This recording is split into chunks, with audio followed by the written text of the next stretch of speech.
मुख्यमंत्री अरविंद केजरीवाल को 15 दिन की न्यायिक हिरासत, तिहाड़ जेल भेजा गया।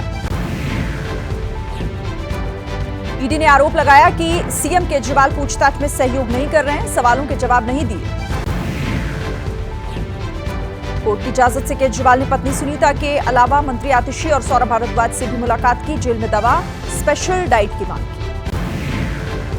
सीएम केजरीवाल ने कोर्ट से पढ़ने के लिए 3 किताबों की मांग की है। किताबों में रामायण, महाभारत और पत्रकार नीरजा चौधरी की किताब हाउ प्राइम मिनिस्टर डिसाइड शामिल।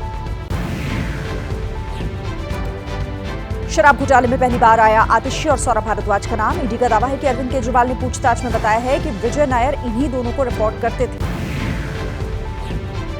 शराब घोटाले में नए नाम आने पर बीजेपी ने बोला आम आदमी पार्टी पर हमला। सुधांशु त्रिवेदी ने कहा लगता है घोटाले में पूरी पार्टी शामिल है।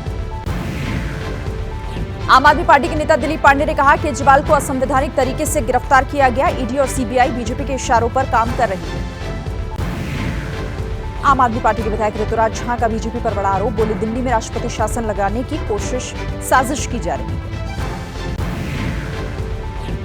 इनकम टैक्स के नोटिस पर कांग्रेस को बड़ी राहत। इनकम टैक्स डिपार्टमेंट ने सुप्रीम कोर्ट में कहा चुनाव तक नहीं होगी रिकवरी की कार्रवाई। इलेक्टोरल बॉन्ड के मुद्दे पर पहली बार बोले पीएम मोदी। कहा विरोध करने वाले एक दिन पछताएंगे, समय के साथ कमियों को दूर किया जा सकता है।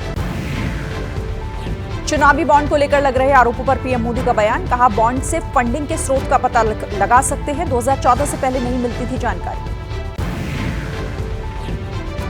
दिल्ली में बीजेपी मैनिफेस्टो कमेटी की बैठक। राजनाथ सिंह, स्मृति ईरानी, अश्विनी वैष्णव के अलावा कमेटी के सदस्य भी बैठक में शामिल हुए। राहुल गांधी के खिलाफ बीजेपी ने चुनाव आयोग से शिकायत की। दिल्ली के रामलीला मैदान में राहुल ने ईवीएम फिक्सिंग के आरोप लगाए थे। शिवसेना उद्धव गुट के नेता संजय राउत का पीएम मोदी पर निशाना। बोले मुंबई और देश से बीजेपी होगी तड़ी पार। कहा जनता को गुमराह कर रही है बीजेपी। कांग्रेस केंद्रीय चुनाव समिति की बैठक। कल की बैठक में बिहार की कई सीट के प्रत्याशियों के नाम फाइनल। ओडिशा की भी कुछ सीटों पर चर्चा हुई। सूत्रों के मुताबिक बिहार की किशनगंज सीट से मौजूदा सांसद मोहम्मद जावेद के नाम पर मुहर। कटिहार से तारिक अनवर को टिकट, भागलपुर पर फैसला नहीं। बिहार की कुल 40 लोकसभा सीटों में से 9 पर चुनाव लड़ रही है कांग्रेस। 26 सीट पर उसकी सहयोगी पार्टी राष्ट्रीय जनता दल चुनाव लड़ेगी। 5 सीटें लेफ्ट के खाते में। पप्पू यादव ने पूर्णिया लोकसभा सीट से नामांकन करने की तारीख बदली। 4 अप्रैल को पर्चा भरेंगे। पप्पू यादव ने कहा संकट के समय में मैं हमेशा लालू परिवार के साथ खड़ा रहा। मैं भी उनके परिवार का ही हिस्सा हूं। अब लालू जी से बड़ा दिल दिखाने का आग्रह करूंगा। सारण में घमासान को लेकर मंदिर पहुंचा लालू परिवार। रोहिणी आचार्य ने मां राबड़ी के साथ हरिहरनाथ मंदिर में पूजा अर्चना की। बिहार कांग्रेस को झटका। कांग्रेस प्रदेश प्रवक्ता असित नाथ तिवारी ने पार्टी से इस्तीफा दिया। मध्य प्रदेश कांग्रेस को बड़ा झटका। कमलनाथ के करीबी और छिंदवाड़ा के मेयर विक्रम आहा के बीजेपी में शामिल। पूर्व कांग्रेस के नेता आचार्य प्रमोद कृष्णम ने इंडिया गठबंधन पर सवाल उठाए। कहा जब तक राहुल हैं तब तक कांग्रेस जीतने वाली है। यूपी के हाथरस में मुख्यमंत्री योगी आदित्यनाथ ने प्रबुद्धजन सम्मेलन को संबोधित किया। कहा मोदी जी के नेतृत्व में विश्व पटल पर भारत का मान बढ़ रहा है। मथुरा में कृष्ण जन्मभूमि के पास शाही ईदगाह मस्जिद की बढ़ाई गई सुरक्षा। कृष्णकूप की पूजा करने जा रहे श्री कृष्ण जन्मभूमि संघर्ष न्यास के लोगों को पुलिस ने गिरफ्तार किया। मध्य प्रदेश भोजशाला परिसर के साइंटिफिक सर्वे पर सुप्रीम कोर्ट का रोक लगाने से इनकार। सभी पक्षों को जारी किया नोटिस। एनसीपी अजित पवार गुट आज उम्मीदवारों की लिस्ट जारी करेगा। ये वो सीटें हैं जिन पर अब तक फंसा हुआ था पेच।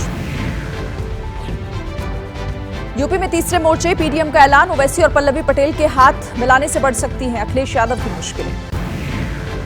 पल्लवी पटेल ने एसपी से अलग होने पर दी सफाई। कहा अखिलेश यादव ने गठबंधन धर्म नहीं निभाया, हमें उचित सम्मान नहीं दिया।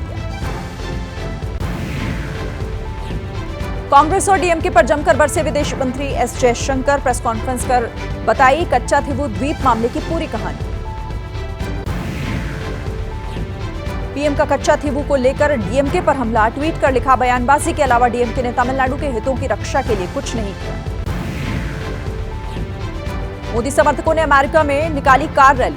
मैरीलैंड और अटलांटा में बीजेपी के झंडे लगाकर पीएम मोदी का समर्थन किया। भारतीय रिजर्व बैंक के 90 साल पूरे होने पर मुंबई में कार्यक्रम। पीएम मोदी ने कहा, भारत का रिजर्व बैंक एक ऐतिहासिक पड़ाव पर पहुंचा। मुंबई एयरपोर्ट पर कस्टम विभाग ने 10 किलो से ज्यादा सोना जब्त किया। 6 करोड़ से ज्यादा की बताई जा रही है इसकी कीमत। मुंबई में डीआरआई की बड़ी कार्रवाई। डीआरआई ने एयरपोर्ट पर विदेशी नागरिकों के पेट से 11 करोड़ का कोकेन ड्रग्स बरामद किया।